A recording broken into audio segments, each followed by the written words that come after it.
Good morning and welcome to the AngioDynamics Fiscal Year 2025 Third Quarter Earnings Call. At this time, all participants are in a listen-only mode. A question-and-answer session will follow the formal presentation. If anyone should require operator assistance during the conference, please press star 0 on your telephone keypad. As a reminder, this conference call is being recorded. The news release detailing AngioDynamics Fiscal 2025 third quarter results crossed the wire earlier this morning and is available on the company's website. This conference call is also being broadcast live over the internet at the investor section of the company's website at www.angiodynamics.com. A webcast replay of the call will be available at the same site approximately 1 hour after the end of today's call.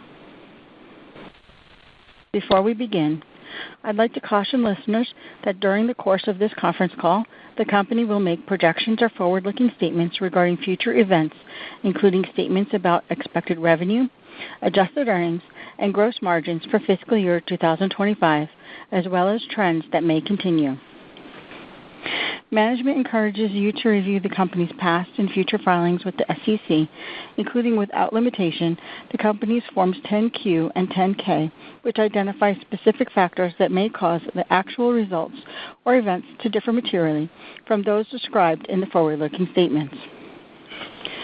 The company will also discuss certain non-GAAP and pro forma financial measures during this call. Management uses these measures to establish operational goals and review operational performance and believes that these measures may assist investors in analyzing the underlying trends in the company's business over time. Investors should consider these non-GAAP and pro forma measures in addition to, not as a substitute for, or as superior to financial reporting measures prepared in accordance with GAAP. A slide package offering insight into the company's financial results is also available in the investor section of the company's website under events and presentations. This presentation should be read in conjunction with a press release discussing the company's operating results and financial performance during this morning's conference call. Now I'd like to turn the call over to Jim Clemmer, AngioDynamics President and Chief Executive Officer. Mr. Clemmer? Thank you, Operator. Good morning, everyone, and thank you for joining us for AngioDynamics Fiscal 2025 Third Quarter Earnings Call. Joining me on today's call is Steve Trowbridge, AngioDynamics Executive Vice President and Chief Financial Officer. I will begin today's call by providing an overview of our recent performance. Steve will then provide a detailed analysis of our third quarter financial performance, including our increased guidance, and I will conclude with our outlook for the balance of the year before opening the line for questions.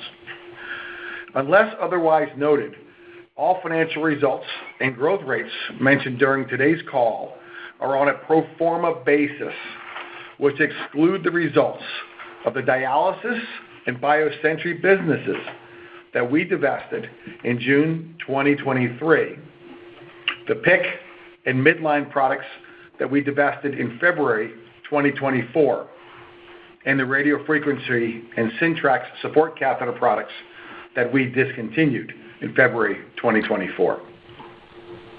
Our third quarter was very strong as momentum we developed during the first half of the year continued.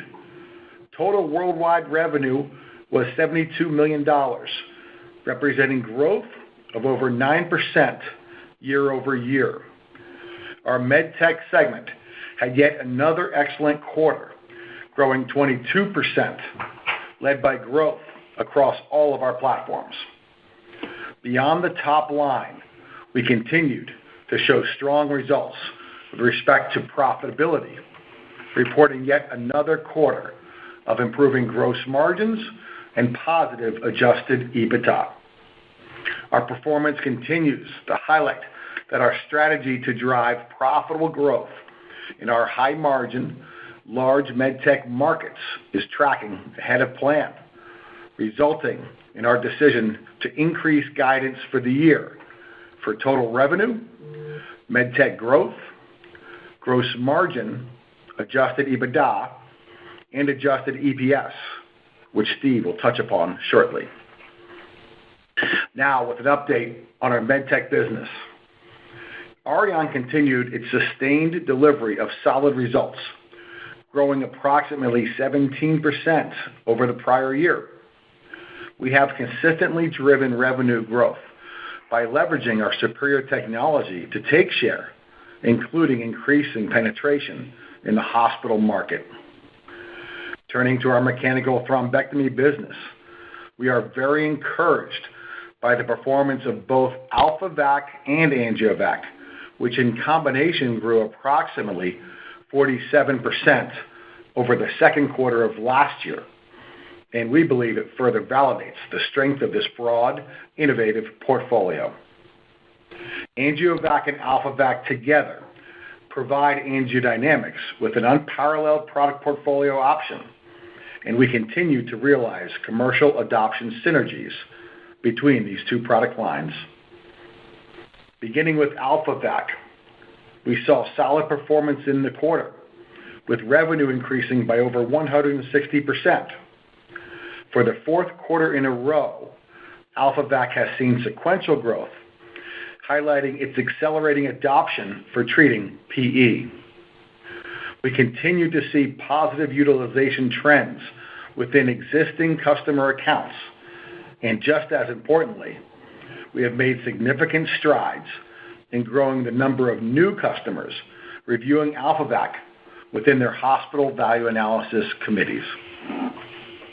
Turning to AngioVac, we maintained the strength that we exhibited in our second fiscal quarter. AngioVac contributed revenue of $6.8 million, representing 23% growth over the prior year period. AngioVac is a unique product with a compelling value proposition. In addition, as we noted last quarter, AlphaVac's PE indication has proven to become a positive catalyst for AngioVac and our combined mechanical thrombectomy portfolio. We expect to see continued increasing adoption going forward, helping to drive sustained growth throughout this portfolio. With Auryon and our mechanical thrombectomy product offerings taken together, we believe that we have one of the most innovative cardiovascular portfolios available today. We are excited to provide a deeper dive into that portfolio and our plans for the future during our virtual cardiovascular technology event following this earnings call. Lastly, within our MedTech segment is NanoKnife. With all of the progress made in calendar year 2024, we are in a tremendous position to drive more widespread adoption, particularly within the urology community, as NanoKnife represents a meaningful advancement in prostate cancer treatment. In the quarter, we continue to be encouraged by trends in the adoption and utilization of NanoKnife, evidenced by over 16% growth in probe revenue during the quarter. Having received an expanded indication for the NanoKnife system for prostate tissue ablation from the FDA in early December of 2024, we are able to more proactively market, educate, and train for the procedure in ways that we have been previously unable to do so. A key component of our marketing and educational efforts is leveraging the high-quality data generated during our PRESERVE clinical study. PRESERVE met its primary effectiveness endpoint, demonstrating the performance of the NanoKnife system for the ablation of prostate tissue in patients with intermediate risk prostate cancer. And just as importantly, the study demonstrated extremely compelling quality of life outcomes. We are very encouraged by the interest we have seen for NanoKnife post-FDA clearance.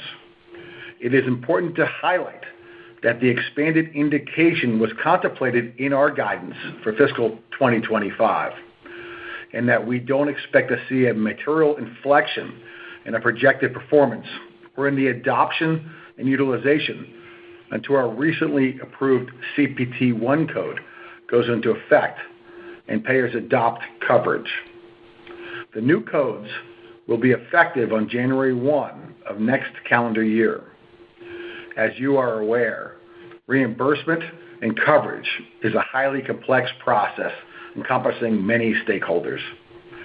We will continue to work diligently with our market access team on coverage, coding, and payment initiatives, striving to ensure that reimbursement will be widely available across both commercial and private payers in advance of that effective date. Now turning to our med device segment. Revenue was $40.7 million, an increase of approximately 1% over last year. We were very pleased with the execution of this team, returning med device segment to growth. Beyond our commercial execution, we completed another illustration of our sustained profitability.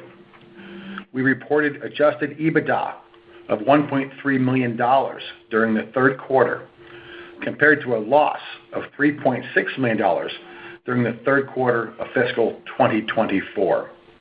In the quarter, adjusted EPS was a loss of 8 cents per share, improving from a loss of 16 cents per share in fiscal 2024. Before turning the call over to Steve for a financial review, I want to highlight the tremendous work being done by our clinical and regulatory teams to generate high-quality clinical data supporting broader adoption of our technologies. With Auryon, in January, we launched our Ambition BTK trial and registry, with the BTK standing for below the knee. As a reminder, the Auryon laser can be used to treat all lower extremity lesion types, including below the knee, above the knee, and in-stent restenosis. This trial will evaluate clinical outcomes when treating patients suffering from critical limb ischemia below their knee using Auryon in combination with standard balloon angioplasty. We believe this rigorous trial, which builds upon our earlier Auryon BTK study, could demonstrate an important advancement in the evidence supporting the benefits of Auryon's laser atherectomy in achieving acute and long-term procedural success in a U.S. market where there is an unmet need, potentially driving increased adoption of Auryon. Additionally, we're very pleased with the publication of the Apex AV trial results in JSky, which validated the safety, efficacy, and efficiency of our AlphaVac F1885 system for pulmonary embolism treatment. We are very excited about our performance during the third quarter and throughout fiscal 2025. Through a combination of continued investment in top-line growth and operational efficiency initiatives, we have accelerated our march to profitability. We remain in a fantastic position to drive widespread adoption of our portfolio to meet the evolving demands of healthcare providers and patients, while at the same time creating value for our shareholders. With that, I'll turn the call over to Steve Trowbridge, our Executive Vice President and Chief Financial Officer, to review the quarter. Thanks, Jim. Good morning, everybody. Before I begin, I'd like to direct everyone to the presentation on our Investor Relations website summarizing the key items from our quarterly results. As Jim mentioned, unless otherwise noted, all metrics and growth rates mentioned during today's call are on a pro forma basis, which exclude the results of the dialysis and BioSentry businesses that we divested in June 2023, the PICC and midline products that we divested in February 2024, and the radiofrequency and Syntrax support catheter products that we discontinued in February 2024. Additionally, unless otherwise noted, all comparisons will be the third fiscal quarter of 2025 versus the third fiscal quarter of 2024. Revenue increased 9.2% to $72 million, driven by growth in both our MedTech and U.S. med device platforms. MedTech revenue was $31.3 million, a 22.2% increase, while med device revenue was $40.7 million, a 0.9% increase. For the third quarter, our MedTech platforms comprised 44% of our total revenue, compared to 39% of total revenue a year ago, illustrating sustained execution on our strategy of increasing the percentage of our overall revenue base coming from our MedTech segment. Our Auryon platform contributed $13.9 million in revenue, growing 17.3% compared to last year. Auryon has now delivered double-digit year-over-year growth in each of the 15 consecutive quarters following the anniversary of its launch.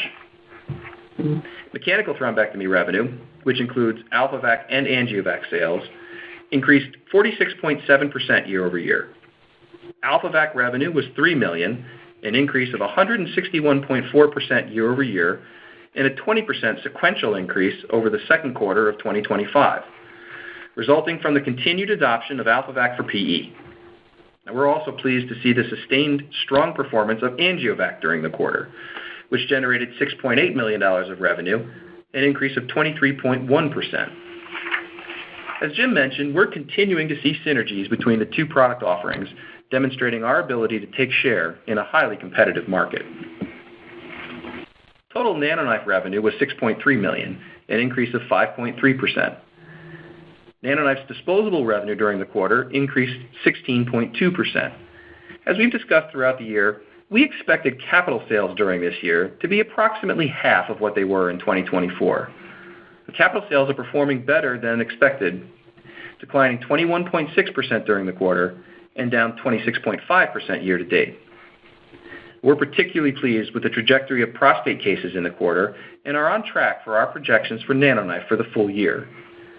As a reminder, while we expect to see increasing contribution from NanoKnife following the positive reimbursement decision and prostate indication received towards the end of calendar 24, these milestones were built into our expectations for FY25 and are already reflected in our guidance for the year.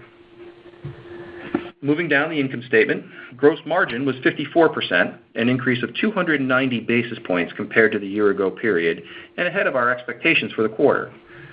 MedTech gross margin was 62.5%, an increase of 100 basis points, primarily driven by mix associated with increased AngioVac revenue and Auryon's increasing penetration into the hospital side of care.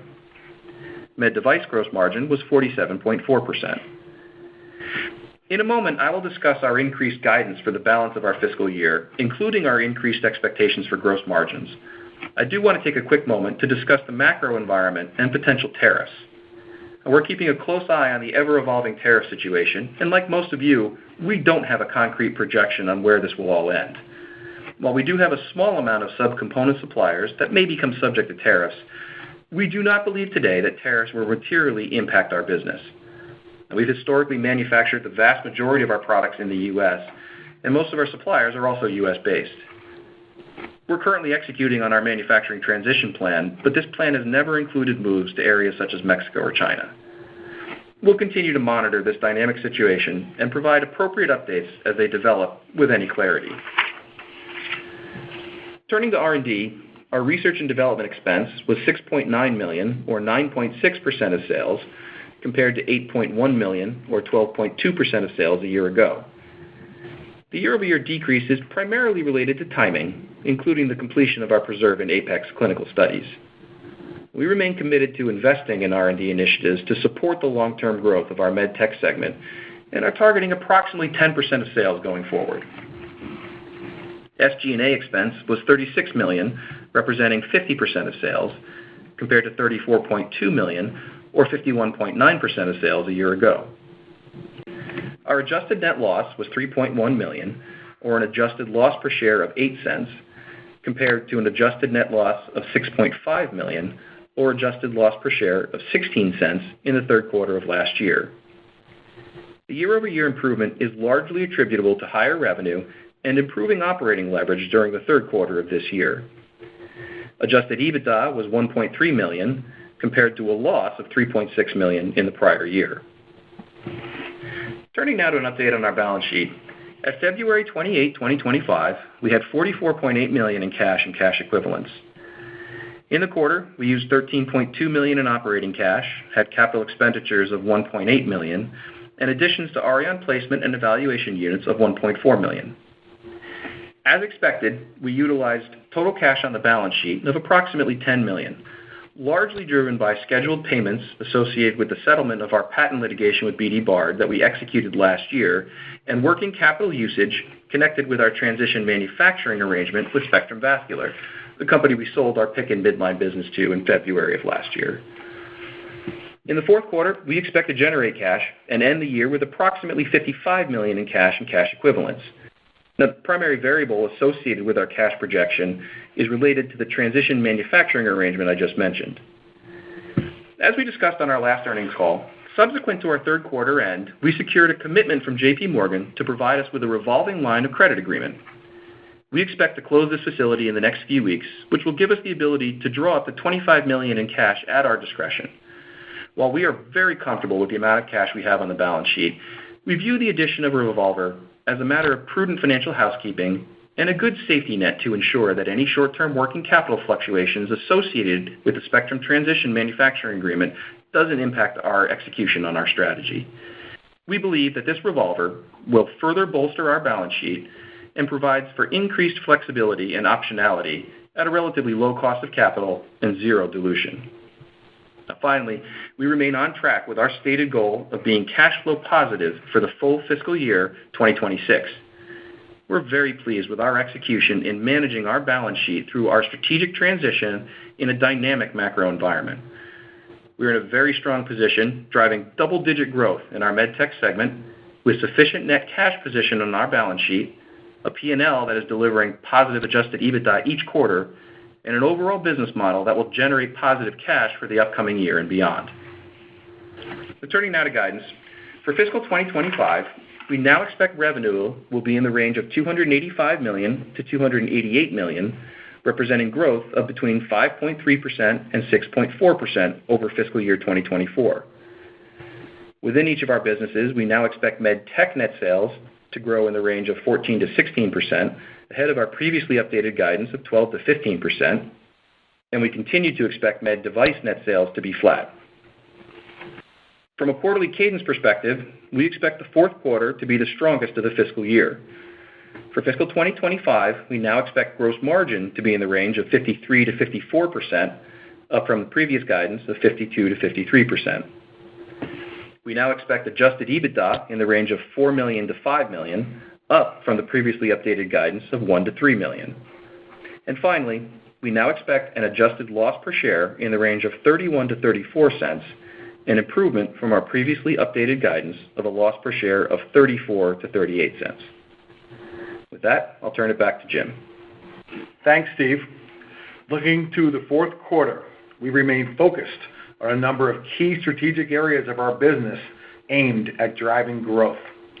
Starting with Auryon.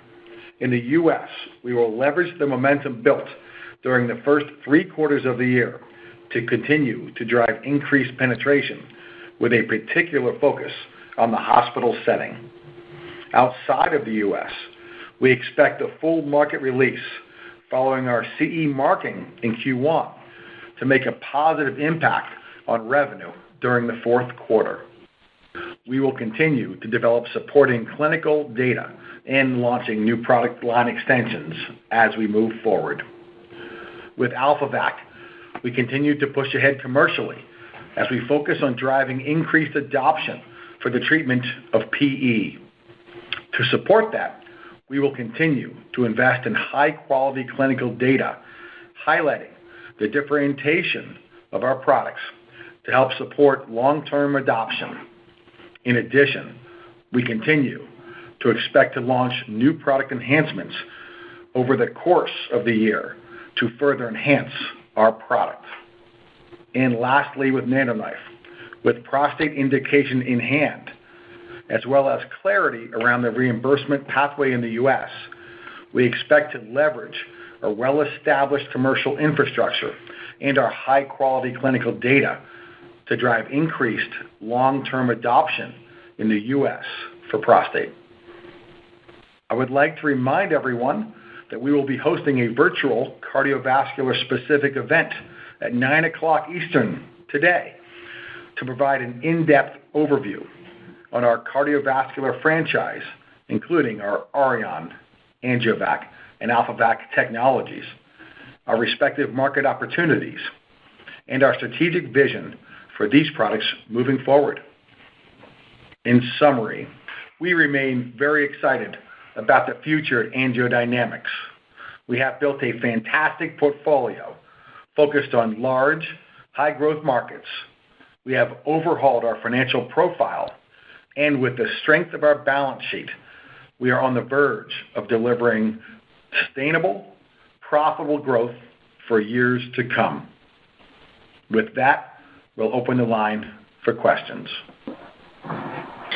Thank you. At this time, we'll be conducting a question-and-answer session. If you'd like to ask a question, please press star 1 on your telephone keypad. A confirmation tone will indicate your line is in the question queue. You may press star 2 if you'd like to remove your question from the queue. For participants using speaker equipment, it may be necessary to pick up your handset before pressing the star keys. One moment, please, while we poll for questions.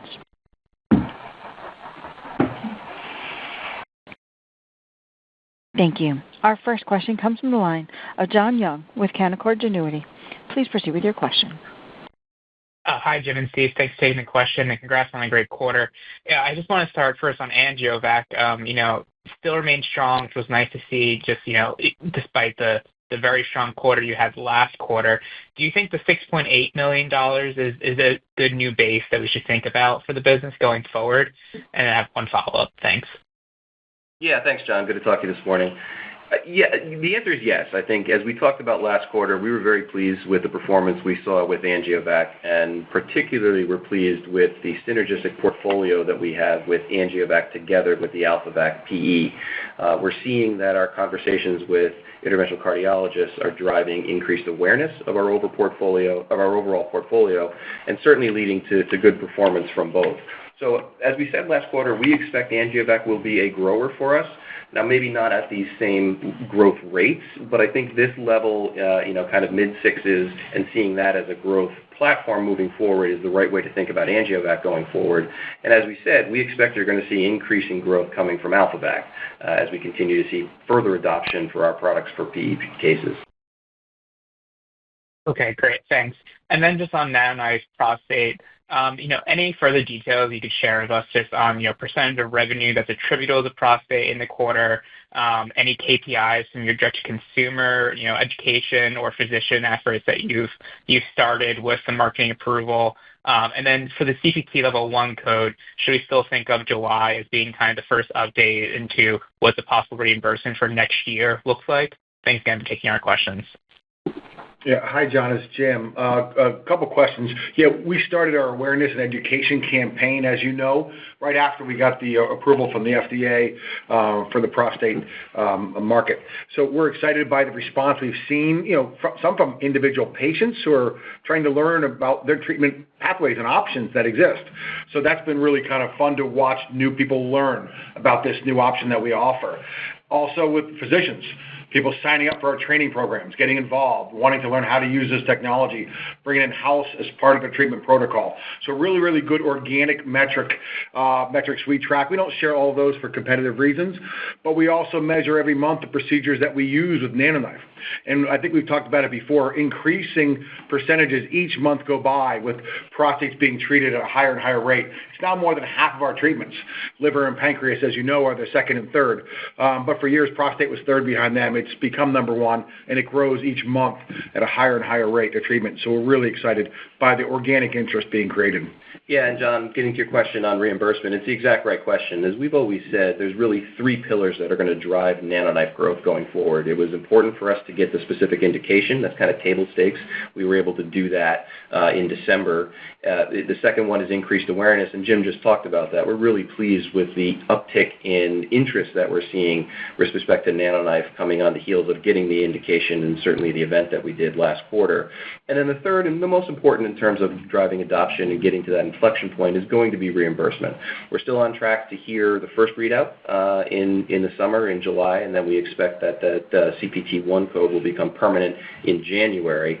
And so we're doing the work you would expect us to do now, continuing to kind of beat the ground and try to increase the amount of those private payers that are going to be covering once we get to that permanent code. So we'll continue to do that work. We'll update you as we move forward. But yes, the way that you're talking about it is exactly right. Expect the first readout in the summer and that code to go into effect in January. Thanks again. Thank you. Our next question comes from the line of Steven Lichtman with Oppenheimer & Company. Please proceed with your question. Thank you. Good morning, guys, and congratulations. Just wanted to also ask on MT, given the strength you're seeing in AngioVac post the AlphaVac launch, can you give us an update on your commercial efforts across mechanical thrombectomy? I know initially you were working through where the team focused. Obviously, you're seeing success. Are you looking to further add to the commercial team, or are you feeling good about sort of the coverage going after AlphaVac and keeping this AngioVac momentum going? Yeah, thanks, Steve. So as we spoke previously, our team did a really good job targeting where our first batch of sales professionals will be located, as we were expecting that PE indication and launch for the AlphaVac product. So we did that. We've got the right people in the right places that we thought were the 40 or so starting markets we wanted to be in. And that's going really well as you're seeing the effect of both products being sold together as well. The team is good, they're well-trained, and they're educated now to serve our customers. We also talked about us expanding that group. If you go back and look at how we built out Auryon in the past 5 years, in a similar fashion, we planned ahead, we invested ahead, but we wanted to see where opportunity existed. So you're going to see over this course of this calendar year expansion in that AlphaVac, AngioVac sales force. We're looking now to expand. We'll do that over the course of this year, and we're set up well to grow that product, again, with sequential customers who've already adopted it, and getting new customers, putting it through the VAC process and bringing it in-house. So we're excited.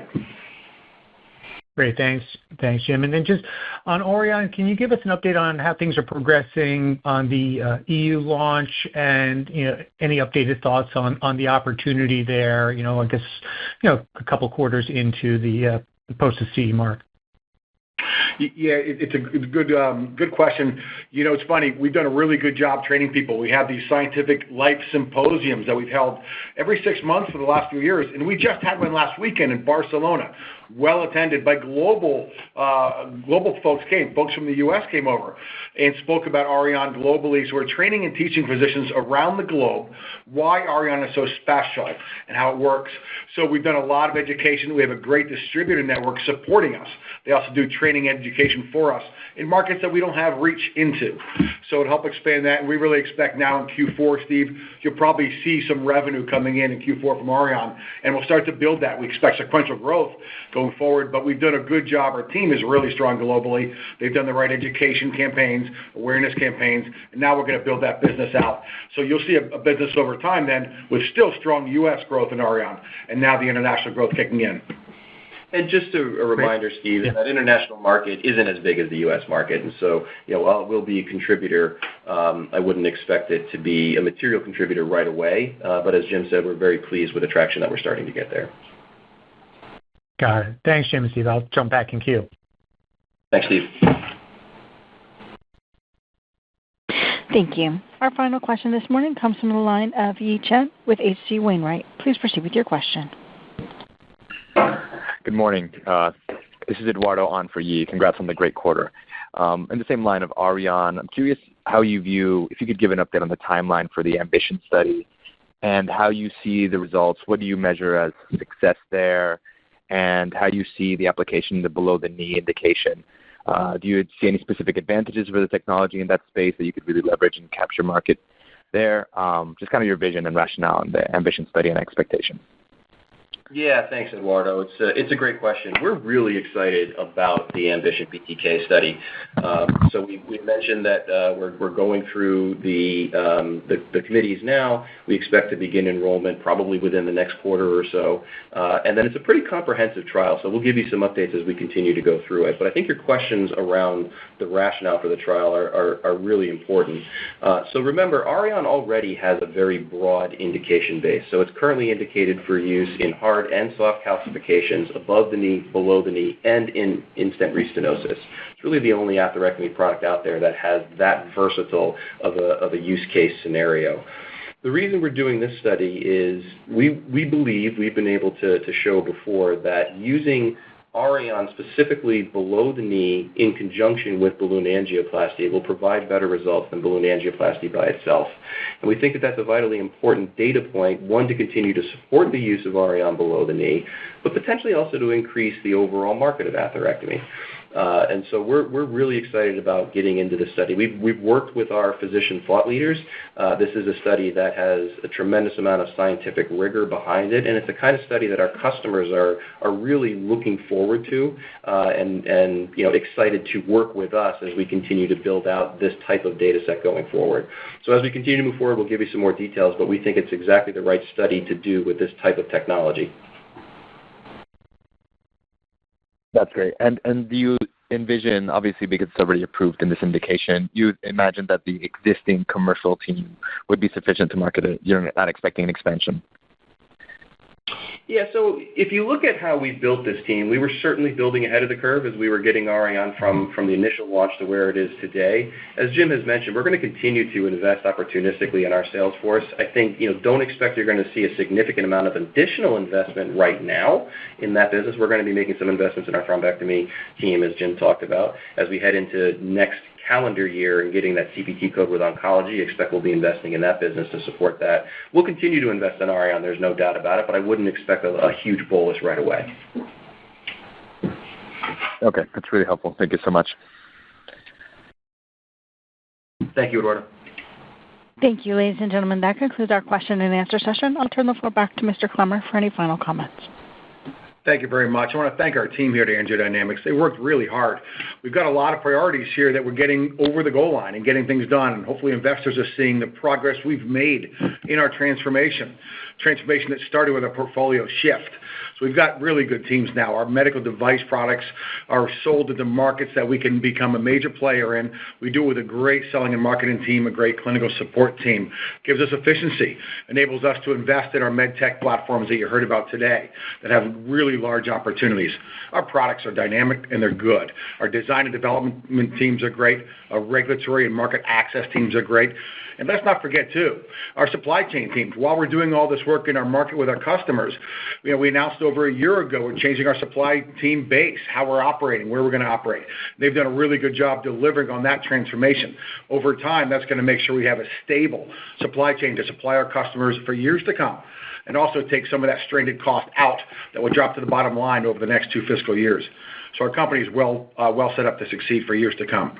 Thank you for joining us today. Thank you. This concludes today's conference. You may disconnect your lines at this time. Thank you for your participation.